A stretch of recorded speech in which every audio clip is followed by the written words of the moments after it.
नमस्कार मैत्रिणींनो.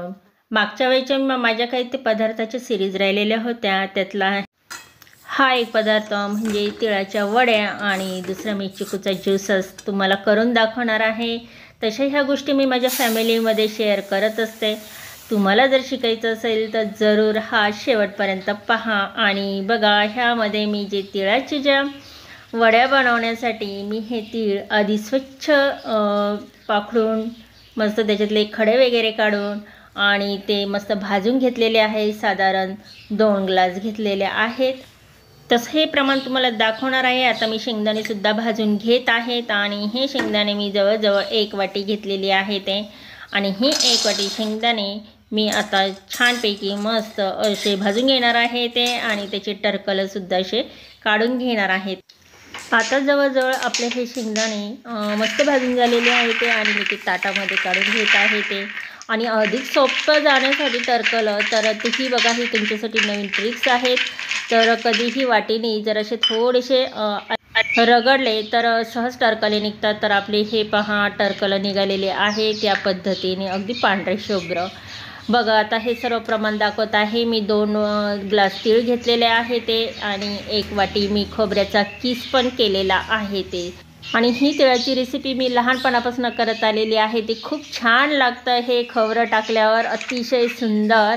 तर हा अगदी बारीक पद्धतीने मी हा किस करून घेतलेला आहे ते. त्यानंतर हा जवळजवळ 1 ग्लास मोठा असा गूळ घेतलेला आहे ते. तो पण मी बारीक करण्यासाठी अर्थात चाकूचा सहारा घेतलेला आहे ते. आणि मग अशा पद्धतीने आपण बारीक करून घेतलेला आहे ते. आणि हे आपले शेंगदाणे. तर या पद्धतीने हे आपलं सर्व साहित्य आहे ते. चला आपण रेसिपीला सुरुवात करूया. मी गॅस पेटवलेला आहे ते. आणि बघा, जो आपण 1 ग्लास तीळ घेतलेला आहे ते मिक्सरमधून मी या पद्धतीने बारीक करून घेतलेलं आहे ते. दुसऱ्या तिळाचं मी अजिबात बारीक करणार नाही. तर 1 तिळाच्या ग्लासाचं बघा भरपूर प्रमाणात बारीक झालेलं आहे ते. त्यामुळे त्याचा अर्थात आकारमान वाढलेला आहे आणि जास्त प्रमाणात तीळ दिसत आहे ते ताटामध्ये पण आहेत. आणि चला आता मी कढई गरम करायला ठेवलेली आहे ते. कढई गरम झाली की नाही अशा पद्धतीने हात लावला तर आपल्याला कळून येतं. आता त्याच्यामध्ये मी साजूक तूप टाकणार आहे, साधारण 2 चमचे. आणि ते गरम झाल्यानंतर जो आपण 1 ग्लासातला जो गूळ घेतलेला आहे बारीक चिरून आपण चाकूने, तो आता मी याच्यामध्ये टाकत आहे ते. आणि त्याचा आपल्याला पाक करायचा आहे. आपल्याला पाक हा खूप कडक होऊन द्यायचा नाही आहे. फक्त जे त्याचे खडे गुळाचे जे आहे ते सर्व मोकळे झाले पाहिजे. ते अगदी असा वरवर आला पाहिजे गुळाचा पाक. या पद्धतीने आपल्याला तो गूळ जो पाक आहे तो करून घ्यायचा आहे ते. आता मी ती खात्री करून घेऊ राहिले की त्याच्यामध्ये खडे आहेत का. मी ती चमच्याने अगदी बारीक ठेचून घेतलेले आहे ते करताच.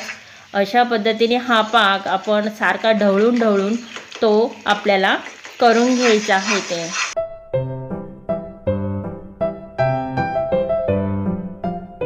बघा, अगदी फेसफेस स्वरूपात हा आपला पाक अगदी पातळ स्वरूपात झालेला आहे. आणि त्याच्यामध्ये मी हे सर्व तिळाचं मिश्रण पण टाकत आहेत आणि तिळ अख्खे पण टाकत आहेत.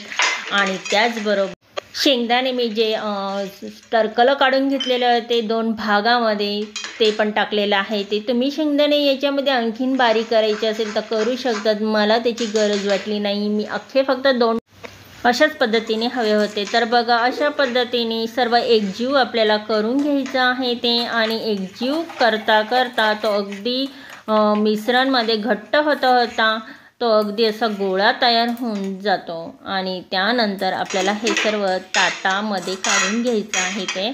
आपलं आता ही प्रोसेस झालेली आहे ते. आणि हे ताटामध्ये मी तूप लावलेलं आहे ते, कारण जेणेकरून आपण जेव्हा वड्या पाडू त्यावेळेस ते अगदी सहज पद्धतीने निघेल. तर जो आपण आता कढईत गोळा तयार केलेला होता तो सर्व ताटामध्ये आपल्याला समपद्धतीने आपल्याला तो सपाट करून घ्यायचा आहे ते. अगदी गरम असतं मिश्रण. अशा वेळेस तर चमच्यानेच करून घ्यायचं असतं. आणि दुसरी एक ट्रिक्स म्हणजे बघा, यामध्ये मी वाटीचा वापर करणार आहे ते. असं वाटीने जर आपण केलं तर सहज लवकर होऊ शकतो पाण्याचा हात देण्यापेक्षा, कारण त्याला चटके बसतात. त्याच्यापेक्षा वाटीने असं केलं तर सहज होतं. आणि आता आपण खोबऱ्याचा किस त्याच्यावर सजावटीसाठी टाकणार आहे ते। आणि हे जर खोबऱ्याचा किस वरून टाकला तर अतिशय सुंदर लागते ह्या वड्या। तर एक समान पद्धतीने हे सर्व मिश्रण आपल्याला पूर्ण पसरून घ्यायचं आहे ते, आणि सगळीकडं असं एक समान पद्धतीने ते वड्यांवर पसरून दिल्यानंतर आता आपल्याला वड्या पाडायच्या आहेत। अर्थात मी चाकूने मी गूळ कापलेला होता तोच वापरलेला आहे ते। आणि बघा या पद्धतीने एक समान पद्धतीने आपल्याला ह्या वड्या पाडून घ्यायच्या आहे ते आपल्या हव्या त्या आकारामध्ये। तर मी खूप बारीक करत नाही आहे, मी जरा थोड्याशा लांबच पद्धतीने हे वड्या ठेवत आहे ते। तर ह्या पद्धतीने मी हे सर्व वड्या पाडून घेतलेल्या आहेत। आणि अशा पद्धतीची ही जर वड्या जर केल्यात ना अतिशय चविष्ट लागतात, खूप मस्त लागतात ह्या खायला। तर बघा हे आपले सर्व वड्या पाडून झालेले आहेत ते, आणि मी थोडंसं थंड होण्यासाठी ठेवणार आहे ते।